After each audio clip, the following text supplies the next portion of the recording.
কখনো কোনোদিন কারো পারমিশন ছাড়া মোবাইলের গ্যালারি চেক করবেন না। কখনো কারো পারমিশন ছাড়া তার ফেসবুকের মেসেঞ্জারে কে কার সাথে চ্যাটিং করেছে এটা করা যাবে না। কখনো কারো পারমিশন ছাড়া তার মেইলের ইনবক্স খুলে দেখা যাবে না। কখনো কারো পারমিশন ছাড়া কারো ব্যক্তিগত চিঠি পড়া যাবে না। দিস ইজ ইসলাম, এটাই ইসলাম। আমরা ইসলামকে শুধু নামাজ আর রোজা আর জিকির আর এই দাড়ির মধ্যে সীমাবদ্ধ করেছি।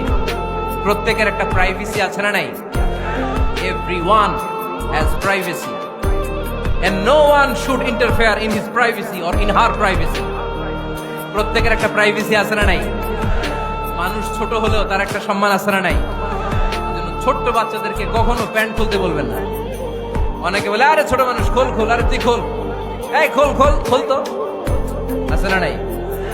ওরও প্রেস্টিজ আছে, ওরও সম্মান আছে।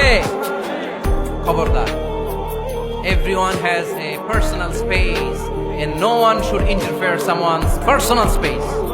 কারণ পার্সোনাল স্পেসে যেন আমরা নাক না গলাই। অনেকের বদ স্বভাব ফ্যামিলি ম্যাটার নিয়ে, প্রাইভেট ম্যাটার নিয়ে কথা বলে। ভাই কি চাকরি করেন? সরকারি না বেসরকারি? সরকারি। বেতন কত? উনার বেতন কত? এটা দিয়ে আপনার কি লাভ? ঠিক কিনা? মানুষ একটা দেখলে ভাই বয়স কত, ভাই বেতন কত, ফার্স্ট ইমপ্রেশনে, ফার্স্ট যখন আপনি কারোর সাথে দেখা করবেন, বেতন কত, বয়স কত, এগুলো জিজ্ঞেস করা যাবে? কেউ যখন কারো ঘনিষ্ঠ হয়, বন্ধুতে রূপান্তরিত হয়, তখন এই কথা।